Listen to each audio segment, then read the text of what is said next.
Good afternoon, everyone. I'm Jazz, Mystic Priestess. I hope you're doing well, that you're well rested this summer, and that you're not too hot today. I do have the AC going on because my healing space is all windows facing south, and it's super hot in here. So if it gets if it's too loud, if you can't hear me, please just let me know, and I'll go turn it off, and I'll just start glowing a little bit more.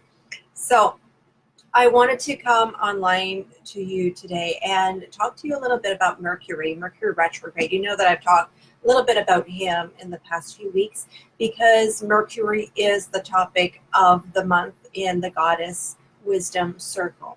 The Goddess Wisdom Circle is where we come together. It's just started, so the group is just growing right now, so there's some space for you to jump in on week 2 if you want to join us. And so we meet online every week with every lunar cycle. We have one god or goddess, one mythology that we keep in mind, and we just deepen our wisdom, our knowledge, our embodiment of that mythology, and see how those ancient stories that were told 2,000, 4,000 years ago can still be relevant to our life today, and how knowing those mythologies can help our personal spiritual practice and also the work that we do with our clients. Because working with mythology, working with the gods and goddesses in the way that I teach you in the Goddess Wisdom Circle, it opens up so many doors, so many windows, so many aha moments into what's going on inside of you. It's just magical. To me, that self-knowledge, that self-actualization, that is magic. So I'm not talking about hocus pocus magic. I'm not talking about potions and, putting all kinds of crystals and mutes and everything together. The magic is the self-realization and the self-knowledge, that wisdom, that unconditional love that you can develop for yourself and then bring that out to others. That's what I'm talking about. And that's what we're doing in the Goddess Wisdom Circle. So you're invited to join us. I wanted to update you today on our realization, our insights that we've gained since last week when we opened up the Goddess Wisdom Circle with Mercury. So the object of week 1 is always to become more aware of who the god or the goddess is. What is our topic of study for the month? So we learned about Mercury, who he is. So it's an ancient Roman god, and his mythology has been adapted from the ancient Greek god Hermes. Because the Romans, they were conquerors, right? The big Roman Empire was taking almost the whole of the known world at the time, about 2,000 years ago. And they incorporated mythology from all the peoples that they conquered. And one of those peoples were the ancient Greeks. So Hermes became Mercury. So we learned a little bit about him, who he is, Mercury, what is his mythology. So I read a little bit from this book that I love, love, love, and recommend. It's Circe. So she is one of the goddesses as well. So this is ancient Greek. So we're talking about Hermes a little bit, but it's basically the same story as Mercury. And in this story, Circe meets Hermes for the first time. So I thought it would be a great introduction for us to get to know Mercury in this way, again, in the eyes of this other goddess, Circe, who meets him for the first time. So of course she's heard of him because she's a goddess herself. Even if they're not from the same family, let's say, because she comes from the Titans, and Mercury or Hermes is an Olympian.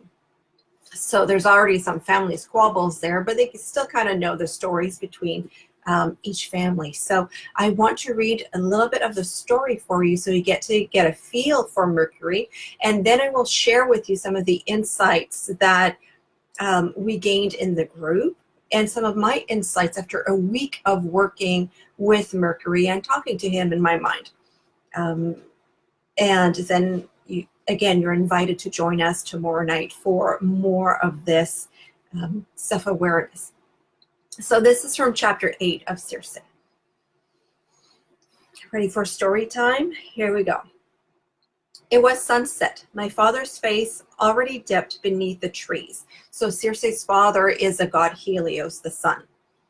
I was working in my garden, staking the leggy vines, planting rosemary and aconite. I was singing too, some aimless air. The lion lay in the grass. She had a pet lion. Why not? She's a goddess. Her mouth bloodied from the wood grouse that she had just flushed. I admit, the voice said, I'm surprised to see you so plain after such boasting. A flower garden and braids.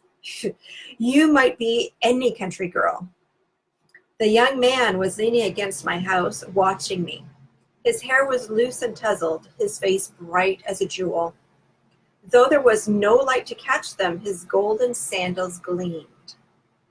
So this is one clue on Mercury has those golden sandals. Remember the ones with the little wings on the heels? I knew who he was, of course I knew. The power shone from his face, unmistakable, keen as an unsheathed blade. An Olympian, the son of Zeus and his chosen messenger. That laughing gadfly of the gods, Hermes. I felt myself tremble, but I would not let him see it. Great gods smell fear like sharks smell blood, and they will devour you for it just the same. I stood. Well, what did you expect? Oh, you know, a slim wand twirled idly in his fingers. Something more lurid, dragonish. A troop of dancing sphinxes, blood dripping from the sky. I was used to my thick-shouldered uncles with their white beards, not such perfect, careless beauty. When sculptors shape their stone, they shape it after him. Oh, is that what they say of me? Of course, Zeus is sure you're brewing poisons against us all, you and your brother both. You know how he frets. He smiled, easy, conspirational, as if the anger of Zeus were only a light jest. So you come as Zeus' spy, then? Oh, I prefer the word envoy, but no, in this matter, my father can do his own work. I'm here because my brother is angry with me. Your brother, I said. Oh, yeah, he said. I think you've heard of him. From his cloak, he drew a lyre. So that's one of those harps. Inlaid with gold and ivory, glowing like the dawn. Oh, I'm afraid I've stolen this, he said, and I need a place to shelter till the storm passes. I was hoping you might take pity upon me. Somehow, I don't think you'll look here. Circe was in exile right now on her own little island, so none of the gods were speaking to her at the time. The hair stood on the back of my neck. All who were wise feared the god Apollo's wrath, silent as sunlight, deadly as plague. I had the impulse to look over my shoulder to make sure he was not striding across the sky already, his gilded arrow pointed at my heart. But there was something in me that was sick of fear, sick of awe, of gazing at the heavens and wondering what someone would allow me. Come in, I said, and I led him through my door. I had grown up hearing the stories of Hermes' daring, how, as an infant, he had risen from his cradle and made off with Apollo's cattle, how he had slain the monstrous guardian Argos after coaxing each of his 1,000 eyes to sleep, how he could pry secrets out of a stone and charm even rival gods to do his will. It was all of it true. He could draw you in as if he were winding up a thread. He could spin you out upon a conceit until you were choking with laughter. I had scarcely known true intelligence. I had spoken to Prometheus only a moment, and in all the rest of Oceanus's halls, most of what passed as cleverness was only artness and spite. Hermes' mind was 1,000 times sharper and more swift. It shone like light upon the waves, dazzling to blindness. That night he entertained me with a tale after tale of the great gods and their foolishness. Lecherous Zeus turning into a bull to lure a pretty maiden. Ares, god of war, bested by 2 giants who kept him crammed in a jar for a year. Hephaestus laying a trap for his wife Aphrodite, hoisting her in a golden net, still naked with her lover Ares for all the gods to see. On and on he went. Through all the absurd vices, The drunken brawls and the petty slapping squabbles, all told in that same slippery, grinning voice. I felt myself flushed and dizzied as if I had taken my own draughts. Now she means her poisons because she was seriously was one of the first witches, so she was brewing quite a few things with her herbs. Will you not be punished for coming here and breaking my exile? She asked. He smiled. Oh, Father knows that I do what I like, and anyway, I break nothing. It's only you who are confined. The rest of the world may come and go as we please. I was surprised. But I thought, is it not the greater punishment to force me to be alone? Well, that depends on who visits you, doesn't it? But exile is exile. Zeus wanted you contained, and so you are. They didn't really think about it further. How do you know all this? Oh, well, I was there. Watching Zeus and Helios negotiate is always good entertainment, like two volcanoes trying to decide if they should blow. He had fought in the Great War, I remembered. He had seen the sky burn and slain a giant whose head brushed the clouds. For all his likeness, I found I could imagine it. Tell me, I said, can you play that instrument or only steal it? He touched his fingers to the strings. The notes leapt out into the air, bright and silver sweet. He gathered them into a melody as effortlessly as if he were a god of music himself, so that the whole room seemed to live inside the sound. He looked up, the fire caught in his face. Do you sing? That was another thing about him. He made you want to spill your secrets. Oh, only for myself, I said. My voice is not pleasing to others. I'm told it sounds like a gull crying. Oh, is that what they said? You're no gull. You sound like a mortal. The confusion must have been plain on my face, for he laughed. Most gods' voices have a thunder and rocks. We must speak softly to human ears, or they are broken to pieces. To us, mortals sound faint and thin. I remembered how gentle Glaucus's word had sounded when he had first spoken to me. I had taken it for a sign. It's not common, he said, but sometimes lesser nymphs are born with human voices. Such a one are you. And it goes on. And he said, in a minute, Hermes had unraveled one of the great mysteries of my life. And then she started to sing. So, how did you like just those few pages on Hermes/Mercury? So I see Shihab is saying hi, so hello. So quite a few comments there. So hi, so we're reading about Mercury and Hermes. And so in the comments, what I would like for you to share is what have you learned about Hermes, about Mercury through this story? Meeting him for the first time. So you might want to have a bit of a re-listen and then tell me what is coming up for you as you listen to this, right? So some of the things that came up for us in the Goddess Circle group is that Mercury can have, well, he's very, very intelligent.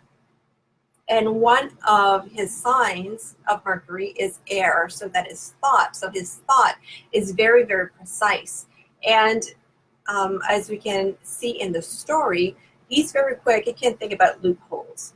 So he can tell you the truth straight up in just one sentence. He can really clarify something that was mysterious for you, you know, a great mystery, a big aha moment. He can give you that really, really quickly. But on the same token, he can play with words. He can play with situations. He can twist things into pretzels so that sometimes maybe you're not sure if you're really getting the truth or if you're really getting a spin, right? So if you follow that thread, that also talks about our social media today, right? It goes with the speed of light. It goes around the world and we can see each other. We can talk to each other. We have news from all over the world, but is all of it really the truth? Do we really want to take everything at face value? Do we want to listen to everything just because it looks good or sound good? Or do we really want to go in a little bit deeper and see what the true wisdom is in those little nuggets? Right? So those are all questions that we're invited to think about for the week as we work with Mercury. So as we worked with Mercury last week, then I invited the participant to journal. And so this is one of the things that you can journal as well. So working with Mercury, you can journal, and you start your journal entry with the words, I am Mercury. I am Mercury and I am. So as you take a really nice deep breath all the way down to your belly, and you take your pen and paper, or if you like to write on your laptop or computer, go right ahead, but you allow the words to come to you. So you don't think of the words, you just allow the words to come through. So I am Mercury and I am. And take about 15 minutes or so to allow the words to come through. And this is like your own take, your own impressions of Mercury and how Mercury speaks to you. And you'll see it will give you really good insights. Now, the other thing that you might want to journal as you follow this story is to take one of the symbols of Mercury. So it could be that wand that he had, the caduceus. It's a wand with the two snakes, and then the birds that you see on most pharmaceutical companies, they have that caduceus. Or you can talk about the winged golden boots, and you say, I am Mercury's golden boots. And again, you allow the words to speak. So do that with one or two of the items of Mercury.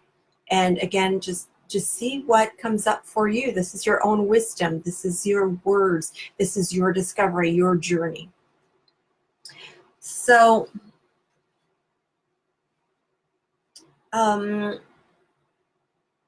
what we found working with Mercury is also that playfulness, but it's that balance between the playfulness and the seriousness, right? There can be a lot of, it's so fun to learn and get to learn new things. So that's like the playfulness, that newness, that being interested on the next bright, shiny object.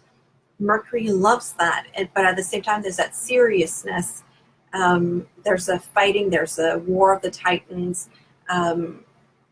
There's that need to win and to follow the orders in a way, even if you find some loopholes. So it's a lot of entertainment. There's quite a bit of gossip with Mercury, but there's also a lot of wisdom. So you need to be able to find your own wisdom and be able to separate the grain from the chaff, so to speak, so that you know what's true for you and what's wisdom and what is just infotainment, right? So you see that this old 1,000-year-old myth can still be very accurate for today in our society and the way that we work with social media and media in general, right? You need to be able to separate what's truth from what is only infotainment. Right? Does that make sense? Is that resonating with you? Let me know in the comments. So those are some of the things that we talked about with Mercury. And we're going to continue that discussion tomorrow night. So we're going to talk a little bit more about Mercury as the messenger of the gods. And what is that going to mean for your own spiritual practice? If you allow Mercury to be your messenger, instead of fearing him, what if you had a conversation with Mercury instead of being afraid of the retrograde? What if you entertained him? What if you allowed him to bring your messages to the gods or to bring messages to your clients? So instead of doing a really heads down marketing strategy, what if you left a little bit of space to say, okay, Mercury, this is what I want. I would like for you to go and inform my possible clients that I'm open for business. How would that change in your energy? So those are all things that we're going to explore tomorrow. So for your personal life, for your business, and I know that these things work.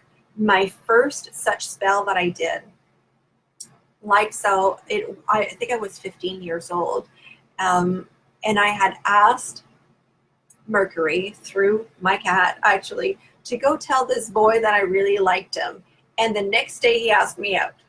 So typical 15-year-old spell, right? But this works. So when you invoke God's goddesses into your life, and when you allow them to share your messages, it does several things. So for one, it takes away some of your stress and some of your anxiety and some of the weight that you have to figure everything out.